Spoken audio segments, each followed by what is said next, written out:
Saudações, meus queridos. Tudo bem? Vamos para mais uma live do Conde? Vocês estão bem? Esta é a live do Conde. Felicidade de ter vocês aqui. Vamos começar a nossa resenha de hoje com essa trilha sonora mais uma vez. Estou insistindo nela porque ela traz sorte, trouxe sorte. Essa trilha mais cordas clássicas que eu achei. Esse tema é o Sunrise on the New World, Amanhecer no Novo Mundo. Olha que bonito. Vamos lá?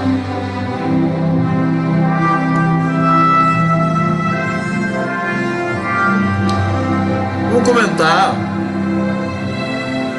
um dia importante. Muita gente aflita, né? Isso é bonito porque demonstra o afeto. Aonde está o afeto do Brasil?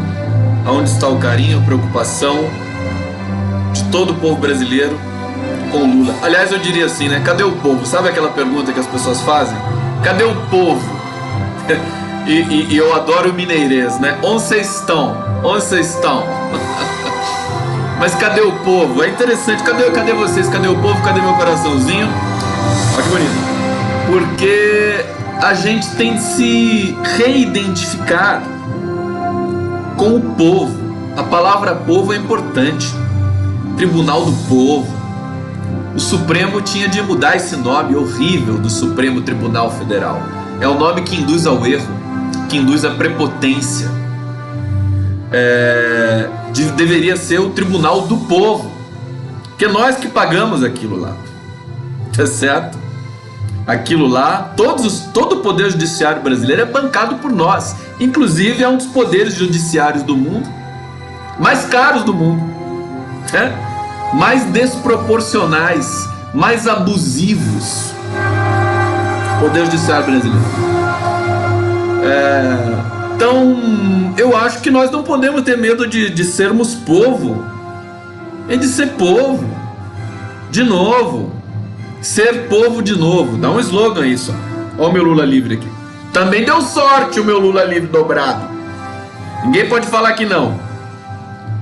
Para os céticos que estão chegando na minha live, calma que eu já vou ter um recado bom para vocês. Para aqueles que estão comigo e que celebram sem oba-oba esse dia de hoje, meu beijo, porque é a posição da luta. A posição da luta implica em que você não cuspa as pequenas vitórias que você conquista. E não despreze, não ignore, não seja negativista. Tem muita gente negativista por aí. Vamos lá começar, né? Muita gente negativa. Tem gente que, assim, sinceramente, né? O dia que o Lula for solto, o dia que ele sair nos braços do povo de Curitiba, vai ter gente na rede social dizendo assim: ah, daqui a pouco ele tá preso de novo. Tá? Tem gente que é assim, né? Tem gente que é negativista por profissão, por ofício. Embora seja de esquerda, honesta, uma pessoa que, né, enfim, tá sempre ali, né? Pede Lula livre, tem a tarja Lula livre no seu perfil e tal. Mas é de um negativismo assim avassalador, que o Bolsonaro dá graças a Deus de ter gente assim na esquerda. Negativista. Lava Jato também. Sérgio Moro também dá graças a Deus. É que se não fossem os negativistas, nós já teríamos virado esse jogo.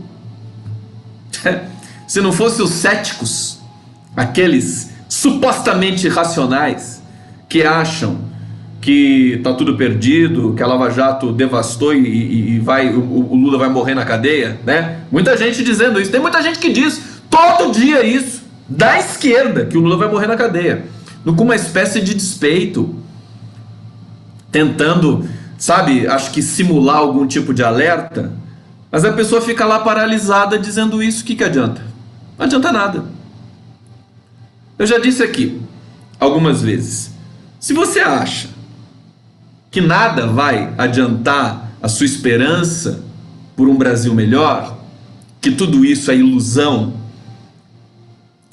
ou você se filia no PSDB, do Dória, ou se filia no PSL, né? Se quiser fazer política. Se não quiser fazer política, fica em casa como a classe média brasileira, né? Fica lá, quietinho, sem fazer nada, sem falar nada, assistindo a Rede Globo. Essa é uma opção para você, cético, que quer se dar um ar de racional e rejeitar todas as vitórias, pequenas que sejam, do seu campo político. A outra opção, se você é um revoltado e quer tudo ou nada, você pode se filiar no Revoltados Online também, né? Que é aqueles caras lá junto com o MBL. Ou você pode pegar uma metralhadora e ir para Brasília e resolver tudo na raça. Então eu quero chamar a atenção. Eu estou sendo hiperbólico, irônico, porque eu fico indignado com pessoas que estão traumatizadas. É aquela história do amor, né? A pessoa não pode amar mais. Ela sofreu um trauma, desilusão amorosa, né? O golpe da Dilma, né? A prisão do Lula, sofreu uma desilusão e agora ela tá fechada. Tá fechada, não se envolve com ninguém, não quer mais o amor no seu horizonte. Acho que a gente já deveria ter superado isso, né? A gente já deveria ter superado esse trauma. De qualquer maneira, vamos lá, aos poucos, nós vamos reconstituindo o tecido social político brasileiro. Então hoje eu quero dizer para vocês, foi um dia importantíssimo, marca uma inflexão absolutamente. Eu vou até tomar cuidado aqui para não celebrar, para não parecer que eu tô tipo esquerda caviar, aquela coisa toda aqui, né? Cirandeira, né? Tem gente que fica falando aí essas coisas, só fica estigmatizando, né? Não produz nada, não produz uma reflexão, fica estigmatizando. Eu tô rindo, mas por dentro eu tô sério, tá? Eu tô sério. Então, eu quero dizer em primeiro lugar para vocês, hoje é um dia histórico. Quero dizer também que o Poder Judiciário brasileiro, o golpe, os golpistas, eles não vão reconhecer que o Lula é inocente assim, tudo de uma vez, num dia só. Não vão assinar um atestado. Isso não vai acontecer. Foi dado a largada para um reconhecimento da grande mentira que eles construíram, mas ela vai ser desconstruída a conta-gotas. Entendeu? Vai ser desconstruída a gota-gota. A defesa do Lula não está satisfeita com o resultado. Ela vai entrar com recurso já de novo, porque ela quer a absolvição do Lula e todos nós queremos isso. Mas a redução de pena, concretamente, então vamos lá dizer para quem eventualmente não acompanhou hoje o noticiário e a sessão do STJ, que votou por unanimidade para a redução da pena do Lula de 12 anos e 9 meses para 8 anos e 10 meses. Com essa redução, o Lula pode sair da prisão política já em outubro, porque ele já cumpriu, vejam vocês, já cumpriu, vai ter cumprido 1/6 da pena. É a questão da progressão que está na Constituição brasileira, no Código Penal brasileiro. Veja, isso é extremamente importante politicamente, né? Porque o STJ poderia simplesmente fazer o que o TRF4 vinha fazendo, o que o Moro fez, ignorar tudo, mas ele não ignorou tudo. Então, nós temos de reclamar? Temos de reclamar, mas nós temos de entender que nós estamos num processo agora novo, um processo novo de desconstrução dessa mentira toda que foi montada pela Lava Jato. Isso é muito importante. Isso, evidentemente, o Lula também é um sujeito, uma pessoa, um cidadão, o líder que ele é, que quer a absolvição, qualquer um no lugar dele quer a absolvição ali pronta na sua frente, no seu horizonte. Mas o Lula também sabe, tem certeza que ele sabe disso, porque ele é um cara conectado com a história. Que esse processo todo que foi montado, esse circo imenso no Brasil todo, de perseguição à esquerda, ao PT, esse ódio todo, ele não vai ser derretido, extinto evaporado assim no estalar de dedos. Vai precisar ter um processo. E é isso que, nesse momento, todos os fatores contribuem para que a interpretação seja essa. O processo começou. O processo começou. E eu entendo que nós temos de observar isso com muita... com a ponderação necessária da luta política e saber que não tem nada a ganho, evidentemente. Óbvio que não. Isso é um estímulo para você lutar mais, não para você lutar menos. Tudo bem? Então a minha leitura dessa sessão do STJ de hoje, vou falar sobre outras coisas, das coisas ruins também e tudo mais, né? Dessa linguagem, desse juridiquês subdesenvolvido brasileiro, né? Que tenta camuflar a verdade, né? Parece que é uma grande ginástica retórica para você jamais dizer o que interessa, né? O juridiquês. Isso sim é uma ciranda, né? Uma ciranda infinita que eles praticam, em vez de dizer corretamente. É uma maneira de manter o povo afastado também, né? Com essas hiperinterpretações. Fica cada vez mais claro, portanto, que o Lula foi vítima de um processo criminoso judicial no mundo todo. O mundo todo observando isso. Essa redução de pena propicia que ele enfim, saia antes do previsto da prisão política de Curitiba. E aí também tem um outro comentário, né? Mas tem 7 outros processos esperando para ser votados. Mas o processo de desconstrução começou. Então, eu acho que nós não podemos nos desesperançar. Esse é o grande veneno que o fascismo, que os maus perdedores, que o mercado financeiro gosta de inocular no povo. A desesperança, o medo. E aí nós vamos falar um pouco disso também no longo da live de hoje. Tudo bem? Saudações, sejam bem-vindos para a live do Conde. Venham. Vamos lá. A desesperança, o medo. E aí nós eu tenho que cortar o som. Deixa eu ler um pouquinho os comentários de vocês aqui, os coraçõezinhos de vocês. Monitorar todo o meu aparato aqui. É o Lula da Capadócia. Eu ia botar o título Lula da Capadócia, né? Porque hoje é dia São Jorge, né? A música que eu vou tocar hoje é Jorge da Capadócia, domínio público. Isso é bem bacana, hein? Zebrana03 fala Lula. Silvana Carrizo: é preocupante a situação de presos políticos, ex-presidentes, ex-vice-presidentes, ex-ministros, lideranças de movimentos sociais na América Latina. Concordo com você, Silvina Carrizo. Mariana Mendes, saudações. Marilda Jardim: bom te ouvir, Lindinho, obrigado. Precisamos mesmo dessa positividade. Eu não perdi a esperança, mas estou triste. Sim, você está perto. Vamos lá, Marilda, vamos com tudo. José Luiz Almeida, Isel Pinheiro, Aparecida Cabral, Eneida Posser, Sara Prates Ottoni, em Mineirês, lá no Grotão de Minas, para os desanimados e medrosos. Vocês estão bobo demais. Ah, que bonitinho. A Dilma Rousseff é muito mineira nesse sentido, né? Ela tem o mineirês super pronunciado. Lula brilha demais e vai inundar esse país com sua luz. Obrigado, Sara Prates. Vamos avançar aqui, Adriana Cópio. Lula, estrelinha, coraçãozinho, Thalita da Silva 13. Daniela Santos: Lula poderia ter ido para uma embaixada e de lá ter denunciado para o mundo todo o que está acontecendo no Brasil. Perseguição política e encarceramento em massa do povo pobre e negro. Eu já comentei a questão da embaixada aqui. Acho que o Lula estava certíssimo em não ter ido para uma embaixada. O Assange foi para uma embaixada.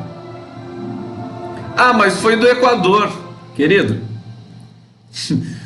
Aí o Equador mudou de regime, mudou de presidente, aí ficou um lugar perigoso pro Julian Assange. A Rússia também tem eleição, China também tem eleição. O imponderável, para ser tautológico, é imponderável. O Lula está certíssimo para mim, ele não ter ido para a embaixada e está mostrando agora. Acho que hoje é o primeiro consequência do acerto da posição que ele teve. Porque vamos dizer claramente, é gostoso você vencer um processo criminoso judicial. É muito bom, te fortalece. O Lula está certo. E a gente vou avançar um pouco nessa leitura. dessa questão do Lula, do procedimento, do comportamento que ele vem tendo ao longo aí desse ano em que ele ficou preso. Valéria Torres, Conde querido, tenta fazer uma análise junto com o processo do sítio de Atibaia. Gostaria muito de entender e não criar pseudo-esperanças. Beijos. Valeu, Valéria. Vamos falar na medida do possível aqui dos processos que englobam aí a condenação do Lula, que está sendo nesse momento, a meu ver, erodida, derretida pela própria história. Como deveria acontecer? Como eu disse, queridos, o Poder Judiciário brasileiro não vai chegar numa tacada só e dizer assim, desculpa, errei, não vai acontecer isso. Eles vão seguir, e isso está claro, na linha da absolvição do Lula mesmo, a conta-gotas de maneira controlada, para não ficar muito feio.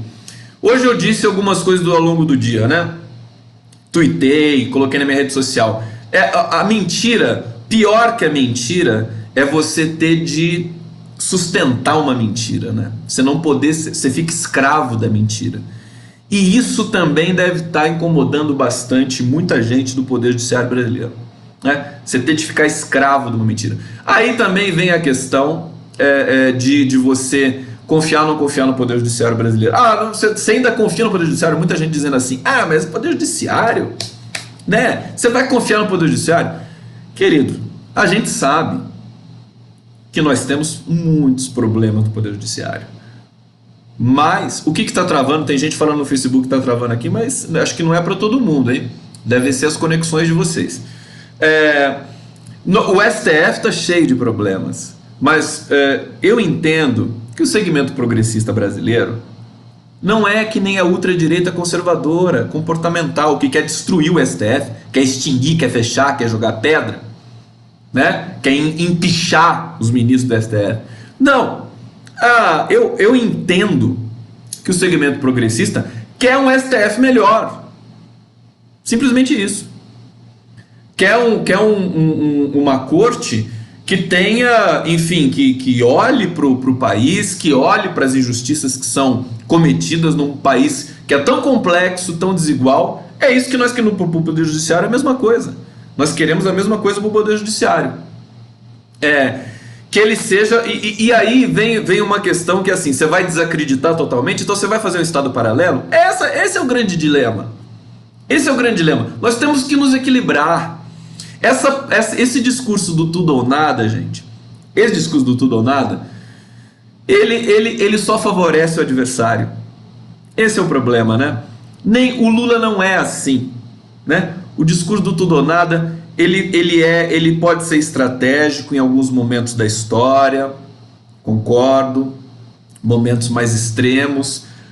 Nós estamos num momento extremo, mas veja, você vencer um processo com inteligência, paciência,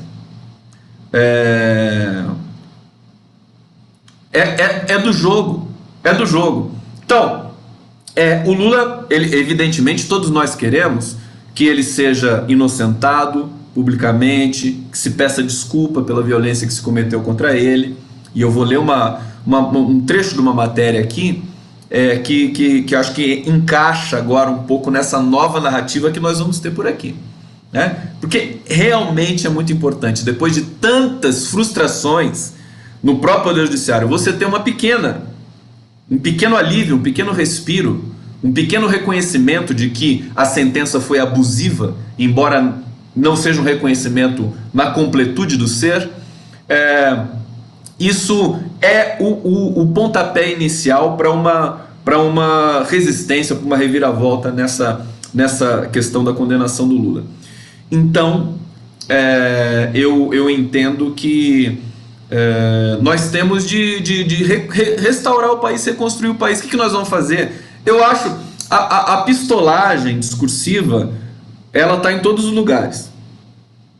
Está em grande medida onde é a casa dela, na direita comportamental, ultradireita, Bolsonaro, etc., que estão ali numa autocombustão do governo, né? O governo afunda na areia movediça cada dia um pouco mais, né?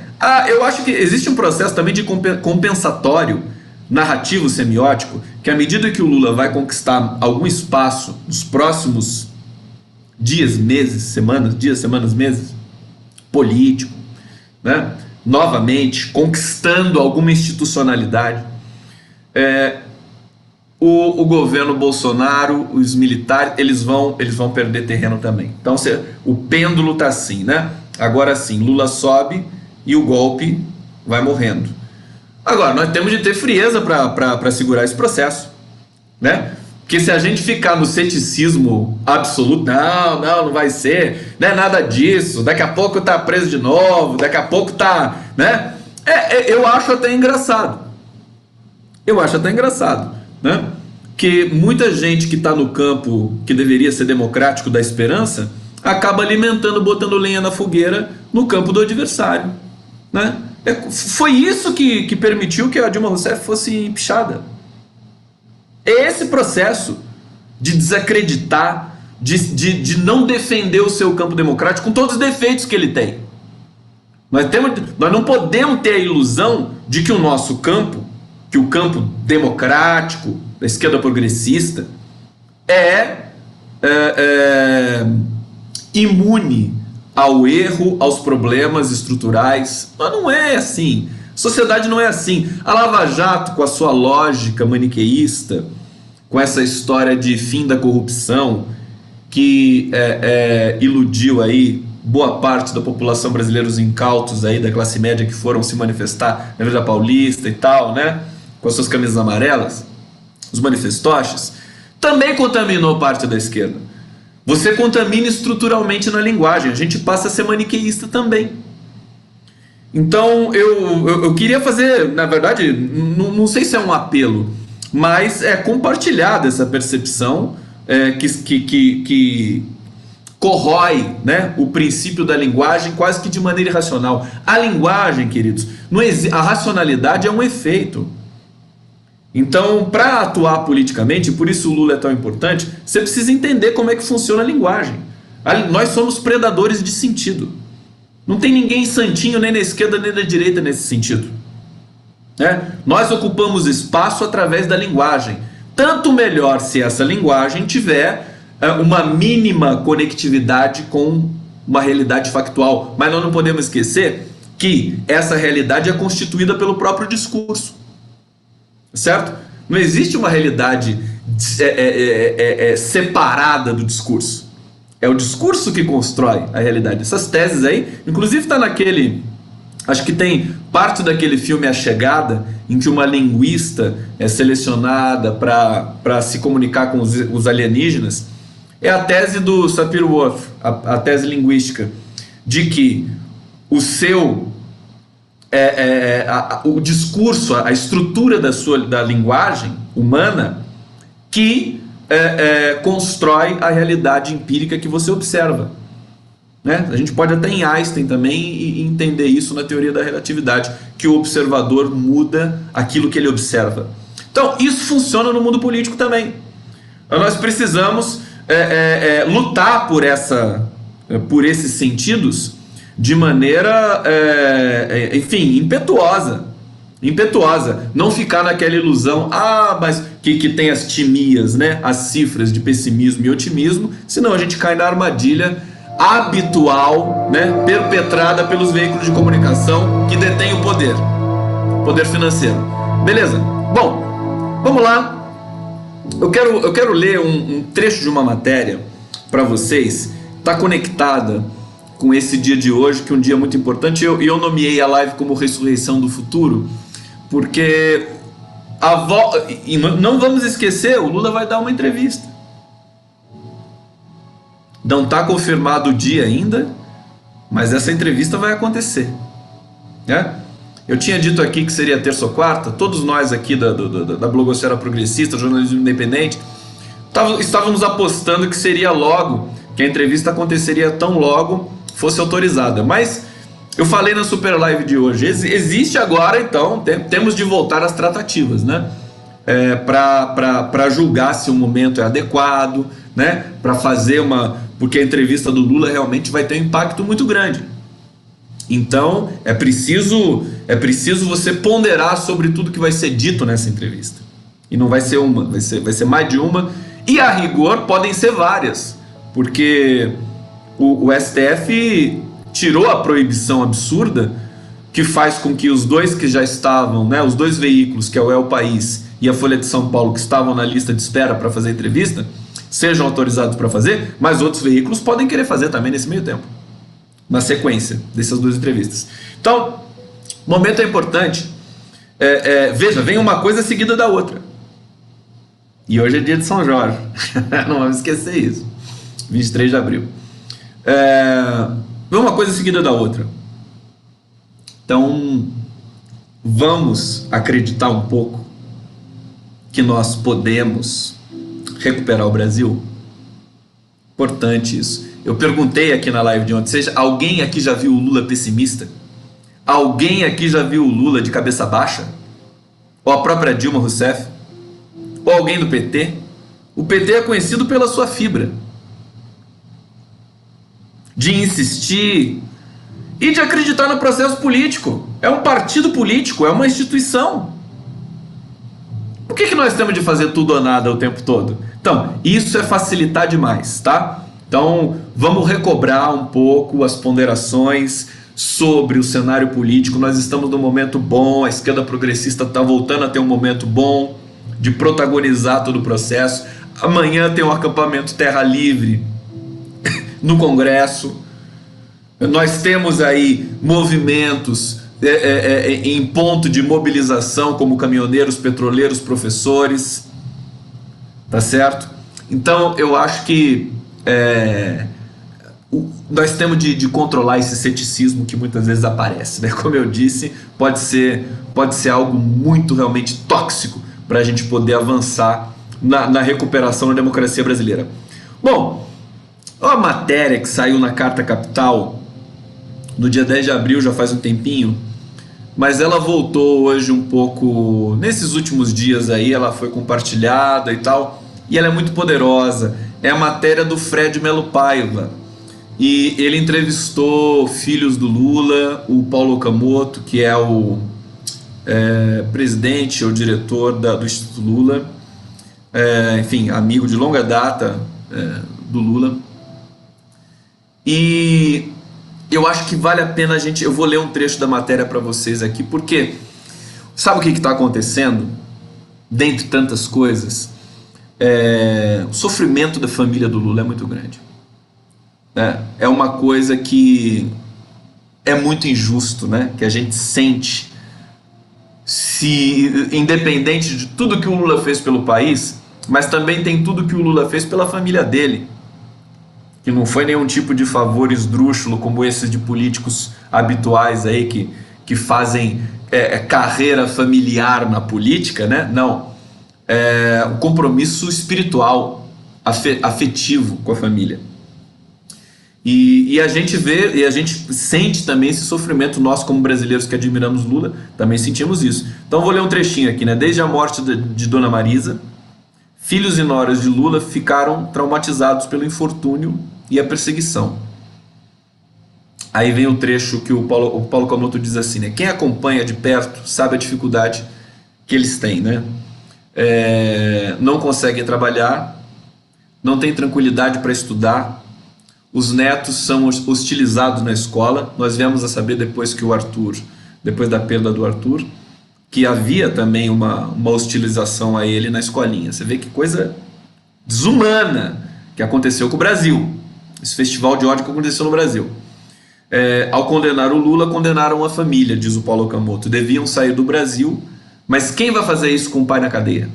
Olha que história, quer dizer, a família do Lula está absolutamente do lado dele nesse momento, como o povo brasileiro, mas a família sofre como o Lula sofre.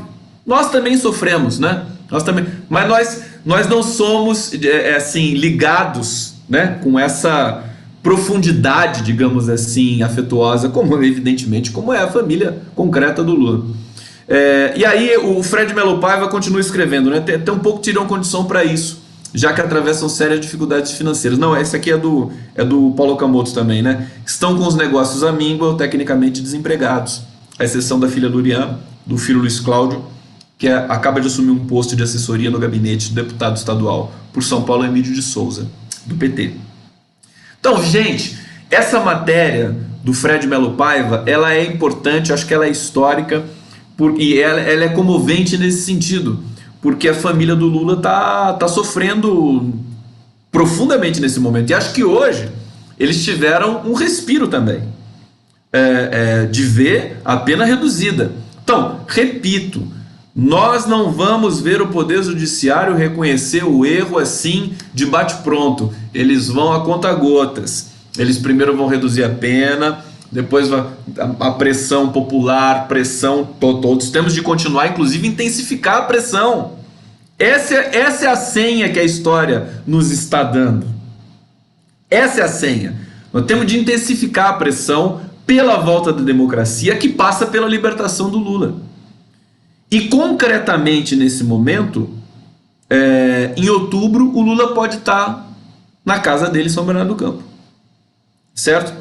Isso seria... E aí, continua lutando pela inocência, mas na sua casa. Não tem problema. Né? Isso é até indiferente. Até para o Lula é um pouco indiferente isso. Se ele está na prisão política ou se ele vai estar na casa dele. Quer dizer, o que interessa é a luta que ele vai travar diante desse assédio interminável, né? Mas que agora parece que não tem mais forças para continuar. Vamos lá, deixa eu ler mais um pouquinho aqui os comentários de vocês, queridos, que estão aqui no Facebook. Regina da Silva Beato, Sueli Gonçalves Machado da Silva. Vamos aqui também para o YouTube, Daniela Santos. Vejam a análise do Lindbergh sobre essa decisão do STJ. Análise perfeita e realista da situação. Qual que é a análise do Lind? Eu não vi a análise do Lindbergh. Em poucos, tudo vai sendo desmontado devagar, para não parecer que tudo foi armado. Lula, te aguardamos aqui. Eu espero que a análise do Lindbergh tenha sido... Eu acho que a gente não pode sair comemorando, soltando rojão, mas também a gente não pode achar que tudo é horrível. Eu não sei como é que tá. Veja, isso é rechaçar o Conde hoje está querendo aqui trazer para vocês, confortar de uma certa maneira, porque muita gente me fala assim, pô, Conde, vi tua live, fiquei mais tranquilo. Então, quero tranquilizar no seguinte sentido hoje. Isso é uma etapa. É uma etapa. O Brasil não vai acordar de repente democrático de novo. Vai demorar. Luciano Paulínia, saudade de você, querido. Aparecendo aqui no Facebook. Laurinha Brito, vamos lá. Vocês entendem a minha questão? Isso é muito importante, porque nós precisamos ter a cabeça, né? Ela precisa funcionar direito para a gente poder fazer as nossas decisões à medida em que vão chegando outra eleição. Você imagina o Lula saindo de lá em outubro? Como é que vai ser isso? Vai ser uma coisa épica. Saindo para abalar as estruturas de novo do Brasil. Gente, nós estamos recomeçando a produzir alguma coisa. O Bolsonaro, essa figura infame, ela vai servir pedagogicamente para a nossa história. Daqui a 10 anos, 20 anos, não estou dizendo que ele vai durar tudo isso, evidentemente, mas eu estou dizendo para vocês que à medida em que você vai se distanciando do foco de crise de um momento histórico terrível, você vai tendo mais clareza do que foi aquilo e das suas consequências e da importância e da inevitabilidade, digamos assim, em grande medida, daquele processo ter acontecido. Então, a gente vai sofrer como os alemães sofreram com o nazismo, né? Porque não foi fácil para os alemães depois retomarem a sua rotina com aquele passivo de desumanidade, né? É uma ferida muito grande. O Bolsonaro é uma grande ferida para o Brasil. Então, nesse sentido, eu acho que ele está funcionando como um elemento. Ele está profundamente impopular, está resistindo aí com esses dispositivos digitais que também estão em processo de saturação. Mas o que acontece quando a gente tem um inimigo comum tão abominável? O país se une contra esse inimigo. E não adianta você ficar fantasiando na sofrência e dizer: ah, mas o mercado financeiro está com o Bolsonaro. Ah, mas os militares estão com o Bolsonaro. Ah, mas os empresários estão com o Bolsonaro. Calma, não é assim. Isso realmente é ser uma personagem negativista, assim, ao extremo, né? Não é assim. As coisas são mais complexas no Brasil. Há muitas forças em jogo, meus queridos. Então, vai funcionar. Vou tirar minha bolinha daqui, para não ficar rouco. Vocês estão vendo que eu estou ficando rouco já, né? Essa passagem de golpe de Temer, de PSDB, de Bolsonaro, que é tudo uma coisa só, né? Temer, PSDB, Bolsonaro, é uma coisa só. Uma coisa só. Nós daqui a 20 anos vamos falar, como é que o Brasil permitiu acontecer isso? Como que nossos netos vão perguntar pra gente, né? Filhos e netos. Caraca, como é que isso aconteceu com o Brasil? E aí a gente vai buscar as informações, as interpretações que foram se consagrando ao longo também da história, que já estão aí bastante disponíveis para todos nós. Mas veja, isso, né? Eu não quero reduzir a otimismo e pessimismo, porque eu acho isso muito burro, para ser sincero para vocês. Mas quem olha, quem resiste a um processo, a crise nos faz crescer. A crise moral de ter uma criatura abominável no governo vai nos fazer crescer.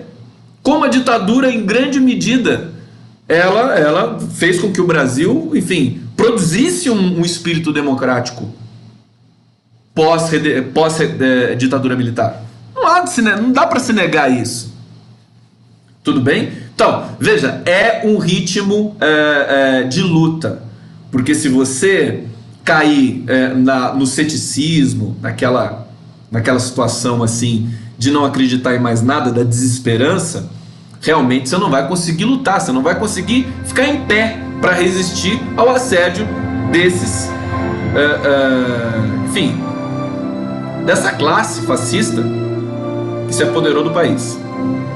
E veja, a esperança nasce de novo, né, com essa notícia da redução da pena do Lula. É um dia muito importante.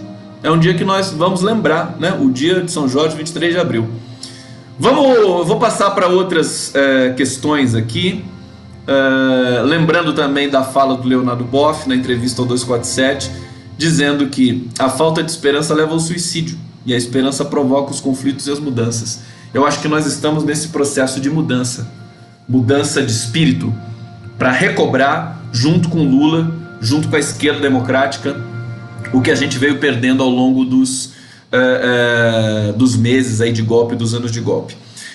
Comentar sobre a entrevista do Lula, que também aflige muitas pessoas, que elas ficam querendo logo que ele fale, quer saber o que ele vai falar. Então só vou reiterar, né, o que eu já disse aqui no começo da live, que é preciso, aparentemente está acontecendo nesse momento uma análise de conjuntura para se ver qual que é o protocolo de fala, né? O protocolo da entrevista que vai ser feita, porque as percepções estão muito sensíveis hoje no Brasil. O STF está muito fragilizado, muito sensível, e qualquer declaração um pouco mais, um pouco menos, um pouco mais, né, intensa, né, corrosiva, crítica, pode prejudicar um processo que me parece que já está acontecendo, que é de distensão.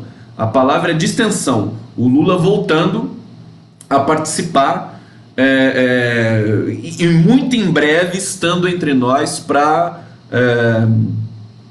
fazer novamente, para produzir toda a engenharia política da qual nós precisamos para reocupar o espaço de protagonismo. Então, a Bela Megali fala, a jornalista do Globo, né? Ela diz que o Lula avalia o melhor momento para se conceder a entrevista. Ao que tudo indica, pode ser sexta-feira, mas também pode ser que não seja, né? Pode ser que a gente tenha de esperar mais um pouco, né? O Lula também, você vê como é que são as coisas. Ele tem o controle de todo o processo. Isso é muito forte, né? Então, não é ninguém que vai dizer pro Lula a hora de você falar, é ele que vai dizer. Ele controla o processo em que ele se entregou para a prisão política, que não é bem se entregar, né? Ele controla o processo de ter de sair para enterrar o irmão ou o neto, tragicamente mortos. Justamente porque ele não é do tipo que vai se esconder numa embaixada. Ele é do tipo que vai enfrentar. Se a justiça é mentirosa, se a justiça brasileira é arbitrária, ele vai enfrentar isso. Ele vai enfrentar até o fim. Esse é o recado, essa é a mensagem, essa é a fibra, a força que ele passa política para o país inteiro. Ele sabe dessa dimensão. E ele sabe que ele tem que se comportar como Lula. E não como, enfim, nós mortais que achamos que ele tem de fazer isso ou aquilo. Isso é muito importante da gente ressaltar. Então, acho que a entrevista vai acontecer, não mais imediatamente, mas acho que nos próximos dias. Nós vamos ficar atentos, porque acho que amanhã vai ser um dia muito importante. Que a gente vai sentir realmente a repercussão disso, inclusive no Lula. O Lula ele não vai estar satisfeito, evidentemente. Não vai estar satisfeito com nada disso. Talvez ele apareça indignado. O tweet do Lula ele deve estar tweetando nesse momento, através da assessoria dos advogados e tudo mais. Vai estar indignado. Mas indignados é uma coisa, sem esperança é outra. Tá bom assim? Vamos lá, vamos seguir na live aqui. Os dados hoje, então eu vou trazer uns dados do governo Bolsonaro para a gente ponderar, depois amarra no final, para mais uma vez a gente ficar na questão da redução da pena do Lula e de uma inflexão aí na nossa cena política. Tivemos o dado do desemprego hoje na região metropolitana de São Paulo, SEDAI e DIEESE. O desemprego foi de 15,5 para 16,1. O desemprego no Brasil tá, acho que o dado oficial do IBGE é 12,6. Mas a região metropolitana é o termômetro realmente, né, do que está acontecendo no Brasil todo. Região mais rica do país, região metropolitana de São Paulo, para 16%. Daqui a pouco a gente está com desemprego de 20%. Então isso é uma tragédia.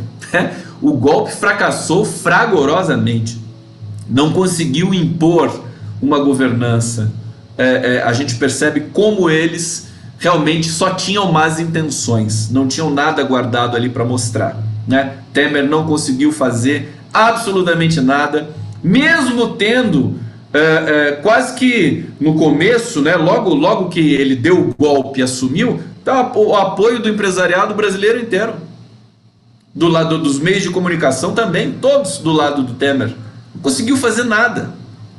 Aprovou uma reforma trabalhista na bacia das almas e em função de todo mundo estar traumatizado com aquilo que tinha acabado de acontecer com o país. Uma reforma trabalhista que está provocando esses dados agora, de desemprego profundo, estrutural, e não só o desemprego, é o desalento, que as pessoas que não procuram mais o emprego, mesmo estando desempregadas, é o emprego informal, que é terrível isso, e é o subemprego, o emprego de meio período e tudo mais. Quer dizer, tudo isso está sendo contabilizado como emprego, e a gente sabe que a situação, portanto, é muito mais dramática do que essa que vem sendo apresentada por aí. Haja vista o que a gente observa nas cidades, população de rua, né? Explosão de violência. Então, por que eu estou dizendo isso? Para amarrar com a situação, encadear com a situação da redução da pena do Lula hoje, pela justiça, pelo STJ. Porque é o pêndulo, né? Você está tendo hoje um pêndulo no país. Por um lado, a esquerda recuperando a sua, enfim, presença na cena política, e a ultradireita sem conseguir produzir absolutamente nada senão intrigas. Quer dizer, a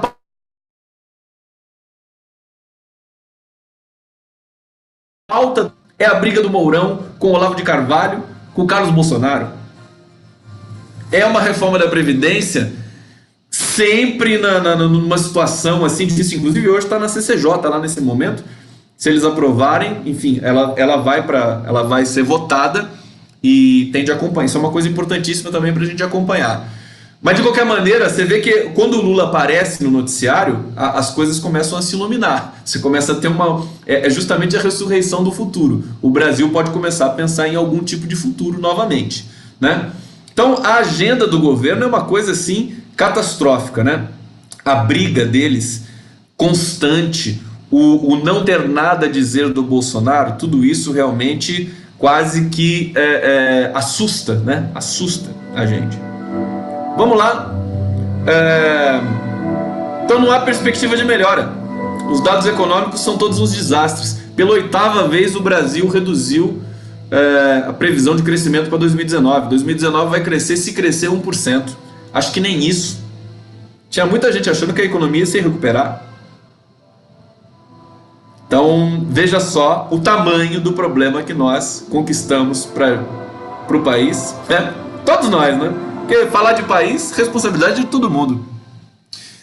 Talvez a gente não soube defender muito bem direito o legado da Dilma Rousseff e dos governos do PT. Nós deveríamos ter defendido com muito mais afinco.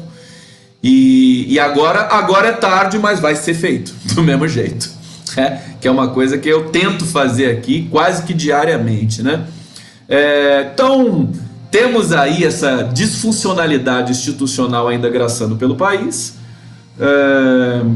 E aí certas noticiazinhas começam a pipocar novamente. Olha que bonitinho, coraçãozinho para mim aqui na minha transmissão pelo Facebook. Deixa eu ir para o YouTube um pouquinho. Luiz Cláudio Mendes Marim, enquanto economista estiver ruim, todos. Luiz Helena, a classe média merece o Bolsonaro. Ela disse isso? Fernando Mirancos da Cunha, e aos poucos tudo vai sendo desmontado, devagar para não parecer que tudo foi armado. Lula, te aguardamos logo aqui. Olha aqui, eu acho tão bacana, Fernando Mirancos, beijo pra você. Quer dizer, aos poucos, o processo ele é gradual, não vai ser no bate-pronto, queridos. Então aos poucos nós vamos reconquistar, sempre foi assim. O Lula foi eleito presidente da República, aos poucos nós nos frustramos. Será que toda essa... Agora eu vou perguntar para vocês me respondem, tá bom? Pergunta para o chat do Conde, para os comentários aqui do Facebook também, que está simultâneo aqui. Será que nós temos esse pendor de ceticismo tão forte, de desesperança, em função do Lula ter perdido 3 eleições? Será que é daí que vem? Porque, gente, você já pensou se o Lula fosse que nem alguns enfim, até comentaristas, né, até analistas da esquerda progressista, que acha que tá tudo perdido, que não vale a pena insistir, que não vale a pena confiar na justiça, que a justiça é uma mentira. Quando aparece alguém dizendo assim, a justiça é uma mentira, querido, eu concordo com você, mas você tem alguma outra coisa para pôr no lugar? Nós precisamos consertar essa justiça. E além do que, ela é heterogênea. E além do que, ela atende a pressões que são pressões múltiplas e que vai mudando. Sabe uma das coisas mais inteligentes que eu acho que o Lula tem? Tudo que ele faz é de uma proporção muito absurda de inteligência.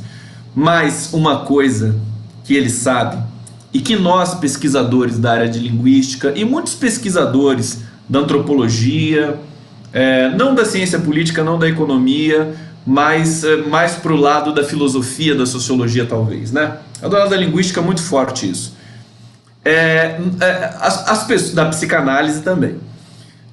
Nós não somos seres, o sujeito e a própria história e a linguagem, não é uma coisa organizadinha que vai ser igual do nascimento até a morte. Nós não somos a mesma coisa, inclusive do ponto de vista físico, porque as células morrem e se repõem, vocês sabiam disso, né? Então você não acha que é 3 anos o tempo, eu não me lembro direito, quem souber medicina, biologia aí pode me dizer. Quanto tempo de morrer, renovar todas as células do corpo. Aí você é outra pessoa, né? Porque todas aquelas células que você tinha já foram trocadas, né? Tudo vai sendo renovado. Inclusive no campo das ideias.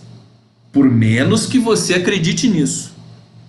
Então, o Lula até... E ontem a gente falou muito da borboleta. Eu tô com a estrelinha aqui que eu ganhei da querida Cristina de Andrade, ó, que é uma estrelinha com uma borboleta no meio, tão bonitinha, eu não pendurei ainda, porque eu tô na maior correria aqui. O arquétipo da borboleta, né, de mudança, de transformação, né, que é da crisálida, enfim, você tem todo aquele processo de mutação que é vida, que é movimento. E nós somos assim, nós somos metamorfoses ambulantes. Nós temos um eixo, né? Nós temos a memória, nós construímos a nossa identidade, né? Ao longo dos anos, vamos amadurecendo, amando, trocando afetos, aprendendo, absorvendo, aprendendo coisas. Mas no mundo político, no mundo coletivo, no tecido social, nós somos seres porosos. Nós vamos sendo atravessados por uma porção de questões ao longo da vida. Por isso que é difícil. Por isso que, por exemplo, você lidar com discursos novos como a homofobia, combater a homofobia, como a violência contra a mulher, combater isso, porque a violência contra a mulher é emblemático. Há 20 anos atrás, não se falava muito nisso, como se fala hoje. Claro que se falava um pouco, mas não se fala muito como se fala hoje. E hoje você tem todo um processo de estatística, de observação social, que é completamente diferente daquele momento. Então, assim, a história é rápida. Nós temos aí hoje também tecnologia, plataformas digitais. Tudo isso vai mudando a maneira de você conceber a realidade, de você conceber a cidadania, você conceber a própria política, a sua identidade. O Lula sabe disso. Ele sabe que uma pessoa que está num lugar terrível hoje, por exemplo, no fascismo, pode não estar amanhã. Que é exatamente isso que aconteceu com o Brasil. Da onde que apareceu tanto fascista? O Lula tinha 90% de aprovação popular em 2010. Saiu dali, querido. Saiu dali. Então, as pessoas vão, todos nós, a teoria do discurso, tem uma corrente da teoria do discurso que diz assim: você não fala, você é falado, né? Você entra naquele discurso que já está pronto lá. Tem um discurso que já está pronto, que nem o pessoal bolsominion é completamente pedagógico nesse sentido. Lula ladrão, né? O cara vai falar alguma coisa original, né? Lula ladrão. Ele fala isso, né? Por quê? Porque o discurso já está pronto lá. Ele só adere e aí você fica nesse jogo de empurra do discurso. A história vai te empurrando para lá, para cá, de acordo com as contingências econômicas, sociais, etc. Da imprensa também no Brasil. Isso foi extremamente significativo, a campanha de ódio que a imprensa tradicional promoveu e que hoje está aí sem saber direito o que fazer com esse legado tenebroso que eles construíram. Tudo bem? Então o Lula sabe, e é por isso que ele é tão importante, né? O bolsonarismo, nesse sentido, é muito rudimentar. Para vocês terem uma ideia, lembra daquele debate em que o Flávio Bolsonaro desmaiou no Rio de Janeiro? Desmaiou porque não aguentou debater com a Jandira Fegali, né, com o pessoal lá. Desmaiou, né? Covarde, né? Baixou a pressão, desmaiou. A Jandira, a médica, foi lá para ajudar, não deixaram. O Bolsonaro não deixou. O cara podia ter morrido. Podia ter tido, enfim, uma coisa muito mais grave do que simplesmente uma queda de pressão. Por quê? Porque ela é comunista. Então não pode atender meu filho. É uma coisa da ordem do inusitado, para se dizer o mínimo. Então, eles são incapazes de entender como a sociedade de fato opera. E a sociedade de fato opera também no mundo da política, no mundo do Congresso. Por isso que eles estão tão desarticulados no Congresso nesse momento. Então, o Lula, em geral, mas né, a esquerda também tem muitos problemas nesse sentido, né? A esquerda, dentro do espectro progressista, há muita essa coisa do radicalismo, né? Essa coisa de você não conceber conversar com ninguém. Quer dizer, o Lula é a antítese de tudo isso, porque ele sabe que existe uma coisa no mundo chamada convencimento, negociação, tá certo? Claro que você tem limites e limites com relação a isso, mas é por isso que ele é uma figura tão poderosa. Sabe perder e sabe que as pessoas podem não estar naquelas mesmas posições onde elas sempre estiveram, politicamente falando, ideologicamente falando. Então é esse processo que está em curso agora, né, que tem a ver com o poder judiciário. Então assim, o poder judiciário é podre, não acredito nele. Querido, vamos fazer uma análise mais precisa, pelo menos mais estrutural, para a gente poder encarar o fenômeno com a devida atenção, com a mínima metodologia, e não ficar na pistolagem lá, que é a pistolagem que o bolsonarismo prescreve, né, como comportamento político, que é um comportamento, na verdade, no fundo, não político. Então, eu acho que nós temos a chance de restaurar esse elo que foi quebrado na sociedade brasileira, que estancou o debate público, que estancou a possibilidade de negociação, de conversar. Ora, eu acho, sinceramente, eu já falei várias vezes aqui, que eu não converso com o bolsominion, não vou perder meu tempo com o bolsominion. Mas o que vai acontecer daqui a alguns, né, já está acontecendo, eles vão se reorganizando, eles estão se reposicionando, e daqui a pouco você vai conseguir conversar não com um bolsominion, mas com um ex-bolsominion, né? Que eventualmente pode até ter a capacidade de se desculpar. Falei, putz, eu não sei o que aconteceu comigo, eu tava drogado, né? Eu tava drogado, eu votei no Bolsonaro.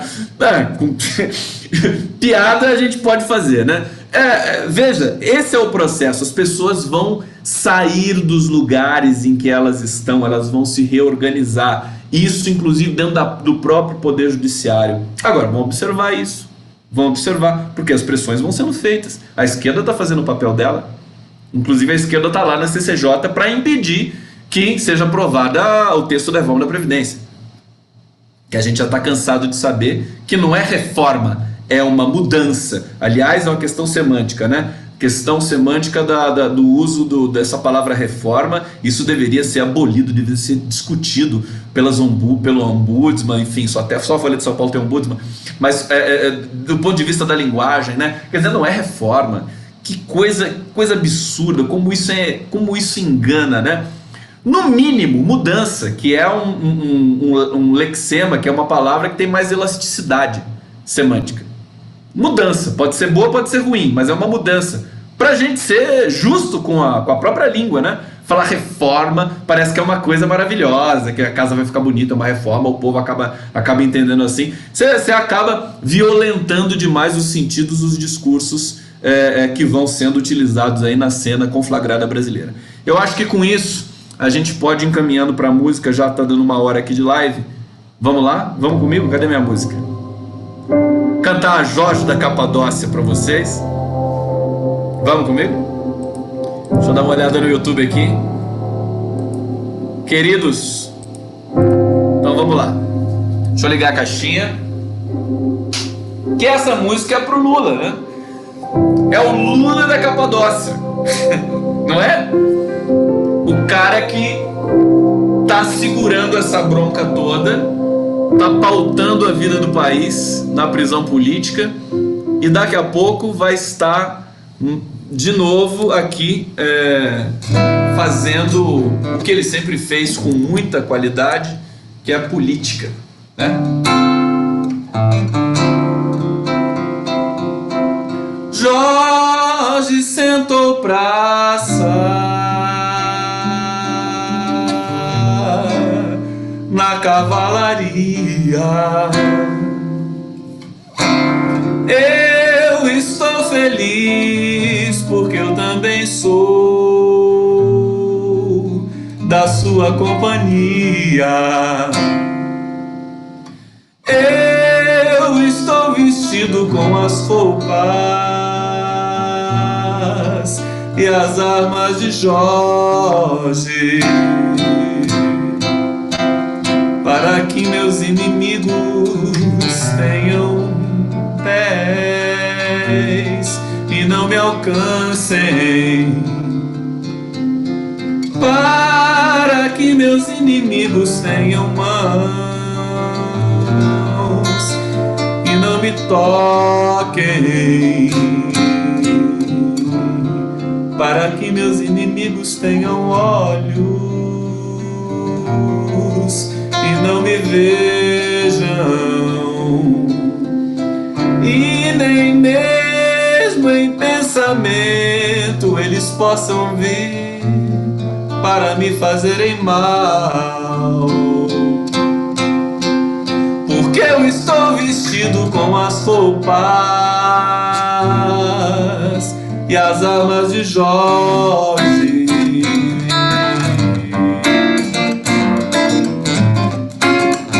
Salve Jorge, salve Jorge, salve Jorge. Jorge sentou praça na cavalaria. Eu estou feliz porque eu também sou da sua companhia.